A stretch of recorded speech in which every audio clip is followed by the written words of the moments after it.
लोकसभा राजमहल में आप पता करिए, बहुत हैंड साहब का है। अगर विजय हांसदा जीतने वाला कैंडिडेट है तो लोबिन हेम्ब्रम कुछ नहीं बोलेगा।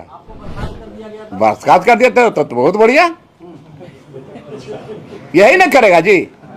मिट्टी से तो बर्खास्त नहीं कर सकता है ना, पार्टी से करेगा। नहीं है, ये झारखंड मुक्ति मोर्चा बागी है।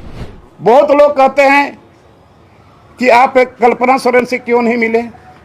मैं बोलता हूं कि कल्पना सोरेन कौन होती है। लोगों के कहने के मुताबिक अब मेरा झारखंड मुक्ति मोर्चा में जगह नहीं है, लेकिन फिर भी मैं निर्दलीय जीतूंगा तो झारखंड मुक्ति मोर्चा को ही बचाने का हम काम करेंगे। दुर्गा सोरेन के निधन के बाद विरासत मिला हेमंत सोरेन को, और हेमंत सोरेन पूर्व मुख्यमंत्री ये जेल जाने के बाद विरासत बसंत सोरेन को मिलना चाहिए था कि नहीं मिलना चाहिए था। और आज हेमंत सोरेन गद्दी में रहने के बाद क्या सीता सोरेन को गद्दी में नहीं बैठा सकते थे? क्यों नहीं हुआ? क्यों बड़ी बहू घर से निकल गई? कौन संभालेगा, कौन समझाएगा उनको? घर के लोग कहाँ हैं? एक बात मैं ये कहना चाहता हूँ, कहीं भी हम किसी भी मीडिया से बात करते हैं तो हमको लोग बागी बोलता है कि आप बागी हैं, लेकिन मैं ये कहना चाहूँगा कि झारखंड मुक्ति मोर्चा बागी है या लोबिन हेम्ब्रम बागी है। क्योंकि झारखंड मुक्ति मोर्चा अपना नीति, अपना सिद्धांत एक तरह से वो बिक्री कर दिया, और उसका जो सिद्धांत था, उसका जो मैनिफेस्टो था, स्थानीय नीति, नियोजन नीति और पेशा act, SPT act, CNT act, ये झारखंड मुक्ति मोर्चा का मैनिफेस्टो था। और इसी मैनिफेस्टो को देख करके, सुन करके लोगों ने विश्वास जताया था, और इतना कीमती वोट दे करके माननीय मुख्यमंत्री, पूर्व मुख्यमंत्री हेमंत सोरेन को गद्दी पे बैठाया। और गद्दी पे बैठने के बाद यह सिद्धांत विहीन हो गया। जो मैनिफेस्टो था, उस मैनिफेस्टो को इन्होंने दरकिनार कर दिया, और इसीलिए हमने उनके साथ चुनाव के वक्त में, मैंने हर मंच में साझा किया था, मैं भी उस बात को दोहराता था। लेकिन जब हेमंत सोरेन पूर्व मुख्यमंत्री इस चीज को भूल गए, तो हमने सोचा कि पब्लिक के बीच में हम लोगों ने इस बात को रखा था, और यहाँ के लोगों ने विश्वास किया था कि ये सारा चीज़ लागू होगा, लेकिन लागू नहीं हुआ, हमसे बर्दाश्त नहीं हुआ। और मैंने सदन में रखा, सदन में भी रखा और बाहर मीडिया में भी हमने रखा, लेकिन इस पर कोई प्रभाव नहीं पड़ा। तो वो अपने नीति से, अपने सिद्धांत से, एक तरह से समझिए उसको बगावती किया। तो लोबिन हेम्ब्रम आज बागी है या झारखंड मुक्ति मोर्चा बागी है? और स्थानीय नीति, नियोजन नीति, पी पेशा एक्ट, जो यहाँ के लोगों के लिए जरूरी है, यहाँ जल जंगल जमीन की बात है, संस्कृति की बात है, अपना आइडेंटिटी कैसे बचेगा, इस पर नहीं हुआ कुछ। इसीलिए हम बार बार बोलते हैं तो हमको बागी कहा जा रहा है। तो मैं स्पष्ट रूप से बता देना चाहता हूँ, लोबिन हेम्ब्रम बागी नहीं है, ये झारखंड मुक्ति मोर्चा बागी है। और झारखंड मुक्ति मोर्चा ने यहाँ के लोगों के साथ दगा किया है। तो आप जमीन आप देख रहे हैं, जमीन भी लूटा जा रहा है और नौकरी भी लूटा जा रहा है। अभी कुछ दिन पहले कनीय अभियंता का जो वैकेंसी निकला, वैकेंसी तो नहीं निकला लेकिन बहाली हुई, वो बाहर के लोगों के लिए, यहाँ के लोगों को नाम मात्र मिला। टीचर की बहाली हुई, वो भी बाहर के लोगों के लिए हुआ, यहाँ के लोगों को नाम मात्र मिला। तो स्थानीय नीति नहीं बनने के चलते आज ये सारा चीज हो रहा है। और इसीलिए हमने सदन में भी कहा था, बाहर ही कहा था कि 1932 खतियानधारी या जो भी हो, आप जिसके हाथ में खतियान है वो यहाँ का स्थानीय है और ये सारी नौकरियां में उन लोगों को भागीदारी मिलना चाहिए, उसको प्राथमिकता मिलना चाहिए। वो नहीं हुआ। तो आज हमारी बात को अनसुनी ये लोग करते गया और आज अभी लोकसभा का चुनाव 22 तारीख से, आप लोगों को याद होगा 22 तारीख से सदन शुरू होने का था, हुआ भी। 21 तारीख को कार्यकारिणी की बैठक बुलाई गई। कार्यकारिणी की बैठक में वहां बोला गया कि 3 मुद्दे पर बात करना है। वो मुद्दा है संगठन, दूसरा मुद्दा है आसन लोकसभा चुनाव और तीसरा मुद्दा है कि आज का स्थिति परिस्थिति जो पैदा हुआ है, जो आज पूर्व मुख्यमंत्री हेमंत सोरेन जेल में है। बहुत लोगों ने अपने तरीके से कहा संगठन ऐसा है वैसा है, चल रहा है, हम लोग न्याय यात्रा निकाल रहे हैं। आसन लोकसभा चुनाव के बारे में किसी ने नहीं कुछ बोला, सब लोग बोलते गए। जब हम बोलना शुरू किए तो हमने कहा कि संगठन हम लोगों का था और संगठन के बदौलत ही हम लोगों ने सरकार बनाई, लेकिन जब से पूर्व मुख्यमंत्री हेमंत सोरेन की सरकार बनी, पूरे झारखंड प्रदेश में संगठन अब शिथिल हो गया। मेंबरशिप अभियान ड्राइव नहीं हुआ, पंचायत का पुनर्गठन नहीं हुआ, प्रखंड कमेटी का पुनर्गठन नहीं हुआ और जितना जिला अध्यक्ष है सबको यहीं से नॉमिनेट कर दिया गया। जो सच्चाई था वो हमने सामने रखा। इसके बाद आसन लोकसभा चुनाव में हमने कहा कि हम झारखंड मुक्ति मोर्चा के लोग बीजेपी के साथ लड़ाई लड़ते हैं, बीजेपी के साथ टकराते हैं और बीजेपी बहुत आगे निकल गया। अभी तक हम लोगों का एक भी लोकसभा का कैंडिडेचर का नाम नहीं आया और हम लोग बोलते हैं कि उड़ीसा से लड़ेंगे, बिहार से लड़ेंगे, छत्तीसगढ़ से लड़ेंगे, झारखंड से लड़ेंगे, लेकिन कहीं भी कैंडिडेचर का नाम अभी तक नहीं आया। इसके बाद हमने कहा एक मुद्दा और रह गया कि अभी का जो स्थिति परिस्थिति पैदा हुआ, मैंने कहा कि अभी का स्थिति परिस्थिति के बारे में ज़्यादा लोगों ने कुछ नहीं बोला, लेकिन मैंने कहा क्या इतने विधायक माननीय बैठे हुए हैं, क्या पंकज मिश्रा के कार्यशैली पर किसी को कोई नज़र नहीं था, कोई जानकारी नहीं थी? और पिंटू के कार्यशैली पर किसी को जानकारी थी या जानकारी क्यों नहीं थी? और जानकारी होने के बाद आप लोगों ने हिम्मत नहीं दिखाया बोलने के लिए और लोबिन हेम्ब्रम ने इस बात को शुरू किया तो लोबिन हेम्ब्रम को दरकिनार कर दिया गया। तो आज पूरे झारखंड प्रदेश में माननीय एक सांसद है विजय हांसदा राजमहल लोकसभा से, और राजमहल लोकसभा के अंतर्गत हम बोरियो विधायक हम भी हैं। बोरियो विधानसभा भी राजमहल लोकसभा में आता है। तो अगल बगल से चारों तरफ से फोन पर, ऐसे भी भेंट मुलाकात पर, फिर हमने क्षेत्र का दौरा किया कि यह स्थिति है। सारे लोगों का कहना है कि हम लोग विजय हांसदा को नहीं चाहते। 10 साल हम लोगों ने इनको एमपी बना के रखा, लेकिन दोबारा मुंह हम लोगों ने इनको नहीं देखा।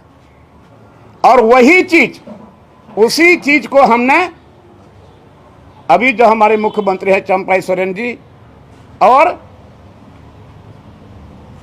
बसंत सोरेन जी, जिस दिन बहुमत साबित हुआ, जिस दिन हमने कहा था कि हम सशर्त समर्थन देते हैं, यही पर हमने बोला था मीडिया में भी, और उसी दिन हम लोग सामने माननीय मुख्यमंत्री चंपाई सोरेन के आवास पर हम लोग बैठे थे।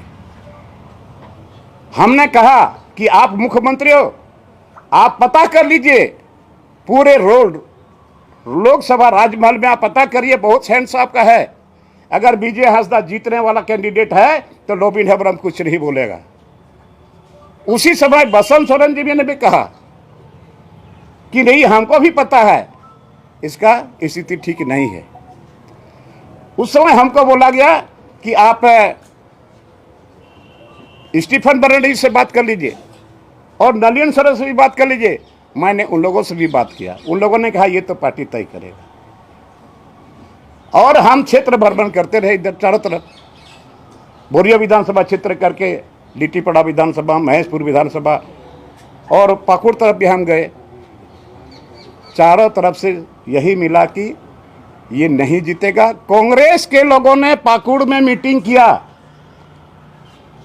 जो कांग्रेस के लोग थे उन लोगों ने पाकुड़ में मीटिंग किया और एक स्वर से लोगों ने कहा कि गठबंधन में हम लोग हैं, बट यहां गठबंधन में अगर विजय हांसदा को टिकट दिया जाएगा हम लोग उसको वोट देने नहीं जाएंगे। कल्पना सोरेन गई थी उधवा, वहां भी लिखित लोगों ने आवेदन दिया और लिखित देने के बाद लोग सोचे कि चेहरा बदलेगा। मेरा नाम वो लोग नहीं लिया था और बहुत लोग आए थे, पार्टी ऑफिस से भी लिखित दिए। मैंने उन लोगों को पढ़ा के नहीं भेजा। आज चारों तरफ जब हम जाते हैं, लोगों का कहा है, लोगों का कहना था कि आप विकल्प के तौर पर आए हैं, आपको हम लोग समर्थन देंगे। और भी अभी भी झारखंड मुक्ति मोर्चा को बचाने के लिए पूरे झारखंड में एक माननीय सांसद विजय हांसदा है। राजमहल लोकसभा सीट कैसे बचेगा, वहाँ हमारा झारखंड मुक्ति मोर्चा का कैसे मान सम्मान बचेगा, वहाँ का झंडा कैसे बुलंद लहराएगा, मैं इसकी चिंता करता था। और मैं कल चला घर से कि जाकर के हम आज के दिन में हम जाकर के सीएम से बात करेंगे और लोगों से भी बात करेंगे। ट्रेन में ही हमको पता चला, किसी मीडिया वाला ने कहा कि विज्ञप्ति जारी हो गया। देखे हम चाहते हैं कि झारखंड मुक्ति मोर्चा बचा हुआ रहे। तो भाई जब हम चाह रहे हैं तो फिर हमारी बात को क्यों अनसुनी किया जा रहा है? बहुत लोग कहते हैं कि आप कल्पना सोरेन से क्यों नहीं मिले। मैं बोलता हूं कि कल्पना सोरेन कौन होती है? भले वहां पर बसंत सोरेन से मिलना होता तो हम मिले भी, और भी मिलना होता तो हम मिलते। स्वर्गीय दुर्गा सोरेन जी के बाद हेमंत सोरेन को मुख्यमंत्री बनने का सौभाग्य प्राप्त हुआ और हेमंत सोरेन जेल जाने के बाद मौका मिलना चाहिए था बसंत सोरेन को। अब मैं पहले भी बोला था, अगर आज बसंत सोरेन हो कहीं बुलाएंगे तो वहां मैं जाऊंगा। तो आज ये झारखंड मुक्ति मोर्चा एक तरह से लोगों ने इसको अभी बंधक के रूप में रखा है। एक तरह से ये बिकने वाला है झारखंड मुक्ति मोर्चा। हमको लोग बोलता है कि आप भारतीय जनता पार्टी के एजेंट हो। मैं बोलता हूं कि भारतीय जनता पार्टी के साथ जिन्होंने मिलकर सरकार बनाया, एजेंट वो है कि हम हैं। विगत चुनाव में राजमहल विधानसभा में झारखंड मुक्ति मोर्चा के लोगों ने एमटी राजा को टिकट देने से वंचित कर दिया, जो जीतने वाला आदमी था। तो जहां सच्चा है वहां तो हम तो बोलते ही और बोलेंगे ही। तो आज जब सूची निकल गया और जो क्षेत्र भ्रमण के क्रम में लोगों से मिलते जुलते गए, परामर्श लेते गए, लोगों के कहने के मुताबिक अब मेरा झारखंड मुक्ति मोर्चा में जगह नहीं है। लेकिन फिर भी मैं निर्दलीय जीतूंगा तो झारखंड मुक्ति मोर्चा को ही बचाने का हम काम करेंगे, क्योंकि यही झारखंड मुक्ति मोर्चा झारखंड प्रदेश में जिस तरह लोग हैं, जिसके लिए यह राज्य अलग हुआ है, वो बेचारे कहां जाएंगे। तो आज मैं स्पष्ट तौर पर कह देना चाहता हूं आप लोगों के माध्यम से, पूरे राजमहल लोकसभा सीट या पूरे झारखंड के लोगों को आश्वस्त कर देना चाहता हूं, खास करके राजमहल लोकसभा सीट के सारे हमारे जितने लोग हैं जो विजय हासिल पर से आक्रोशित हैं, देखना नहीं चाहते हैं। आज इनको एक जगह, बहुत जगह उन्होंने कहा कि हम लोगों ने एमपी बना के भेजा था, बट अभी बहुत बड़ा ठेकेदार बन के रह गया। आज बड़ा ठेकेदार के रूप में हम लोग इसको देखते हैं। तो आज मैं आपके माध्यम से जनता को ये मैसेज भेजवाना चाहता हूं कि मैं इंडिपेंडेंट लड़ूंगा और अंजाम क्या होगा, बट मेरा पूरा उम्मीद है कि लोकसभा सीट हम जीतेंगे। और ज़्यादा नहीं, लेकिन इतना जरूर विश्वास रखिए आप लोग भी कि हमारे पास क्या है नहीं है, आप सारे लोग जानते हैं कि क्षेत्र के लोग जानते हैं, लेकिन हम यहाँ के लोगों को छोड़ नहीं सकते। आज यहाँ के नौजवानों को छोड़ नहीं सकते जो डिग्री हासिल करके दर ठोकरे खा रहे हैं, मैं उसको छोड़ नहीं सकता। किस तरीके से गार्जियन उनको पढ़ाया लिखाया, आज नौकरी के लिए वो लोग तबाह, नौकरी के लिए लोग घूम रहे हैं झोला छाप डिग्री लेकर के, इनको मैं नहीं छोड़ सकता। और यहाँ के जल जंगल जमीन को मैं नहीं छोड़ सकता, जिसके लिए राज्य अलग हुआ है। इसलिए हमारी लड़ाई जारी रहेगी, चाहे जो भी हो, लेकिन हमको पूरा भरोसा है राजमहल लोकसभा सीट से हमको लोग चाह रहे हैं, और उसी के कहने के मुताबिक मैंने कमर कस लिया है और मैं चुनाव में निर्दलीय उतर जाऊंगा। धन्यवाद। दादा इस्तीफा देंगे या पार्टी? क्यों मैं इस्तीफा दूं? पार्टी के खिलाफ आप जाके? क्या पार्टी के खिलाफ? पार्टी का खिलाफ? अरे ये हम क्या बोल रहे हो? कभी पार्टी के खिलाफ बोल देते हैं कोई लोग, कोई बागी बोल देते हैं, इसलिए तो मैंने डिक्लेयर कर दिया। जो आदमी पार्टी का सिद्धांत को से बगावती किया है, आज वो है बागी, लोबिन हेम्ब्रम बागी नहीं। अच्छा दादा, आप जो पूरा प्रेस कॉन्फ्रेंस के इसमें 3-4 पॉइंट बहुत उस पर फोकस किए, स्थानीय नीति। तो जेएमएम के नेता ये दावा करते हैं कि हमने जो है 1932 आधारित जो खतियान है उसका जो है हम विधेयक जो है ऑलरेडी हाउस से पास करा के गवर्नर के पास भेजे। अरे आप तो 9 शेड्यूल में भेज दिया गवर्नर के थ्रू। ऐसा पहले हो चुका है ना देश के। क्या हुआ है, क्यों धरातल पर नहीं उतरा? और आपने अर्जुन मुंडा की सरकार को यही स्थानीय नीति के चलते, नहीं होने के चलते आपने अर्जुन मुंडा की सरकार को गिराया था। उस समय आपको 14 महीने का काम करने का वक्त मिला माननीय पूर्व मुख्यमंत्री हेमंत सोरेन को, क्यों नहीं लागू किए? और अभी 4.5 साल बीत जाने के बाद भी आपने उसको कुछ नहीं किया। सोरेन अगर आपको बुला के समझाएंगे तो आप समझेंगे? आप समझने वाले नहीं है, आप सूची निकल गया। इंडिपेंडेंट लड़के आप बीजेपी को कहीं ना कहीं फायदा नहीं पहुंचा रहे हैं। क्यों फायदा? हम अपने जीतने के लिए लड़ाई लड़ रहे हैं ना। तो पार्टी हारेगी ना। अरे बोलते हैं पार्टी, ऐसा थोड़े होता है। जीत के पार्टी में जीत के पार्टी में जाएंगे आप। अच्छा, हम तो पार्टी में है ही। दादा एक सवाल है जी बोलिए, एक एक करके दादा एक सवाल है। जी। डांडे से कल्पना जी चुनाव लड़ रही हैं, क्या भविष्य देखते हैं कल्पना जी का आप? देखिए हम तो इसके, पार्टी में वही है। अरे भैया आप यही ना मुश्किल है, आप तो जो सारा बात बोल ही दिए, और क्या बोल रहा है उनके आप बारे में? बोलिए ना, अपने मुझसे आप बोले कि बोलिए। मिलना नहीं, कल्पना का नेतृत्व आपको मंजूर है? क्यों मिलेंगे भाई? दुर्गा सोरेन के निधन के बाद विरासत मिला हेमंत सोरेन को, और हेमंत सोरेन पूर्व मुख्यमंत्री ये जेल जाने के बाद विरासत बसंत सोरेन को मिलना चाहिए था कि नहीं मिलना चाहिए था?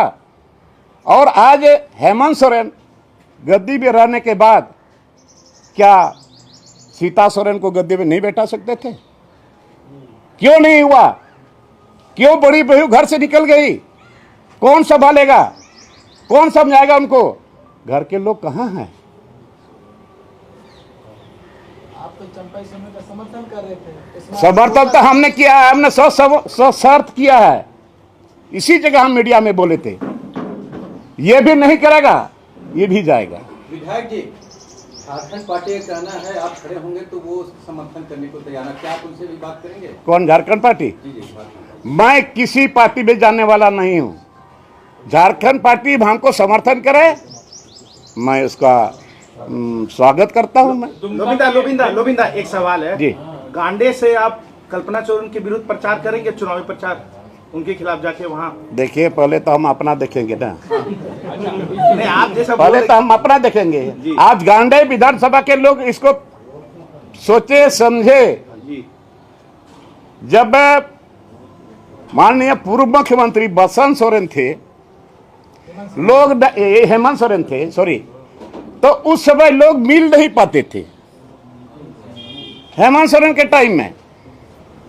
अब इनके समय में क्या मिल पाएंगे, नहीं मिल पाएंगे, तो वो लोग वो अच्छा, समझ। एक सवाल आपने कहा अभी कि बसंत सोरेन भी विरोध में थे, राजमहल बिना हर जगह टिकट देने जी। तो क्या अभी भी उनमें विरोध है? अब क्या है नहीं है तो सूची जारी हो गया। सुनिए, भोगनाडीह में जो भी कार्यकर्ता मेरा विरोध किया था, आज उसका नतीजा वो लोग भोग रहा है।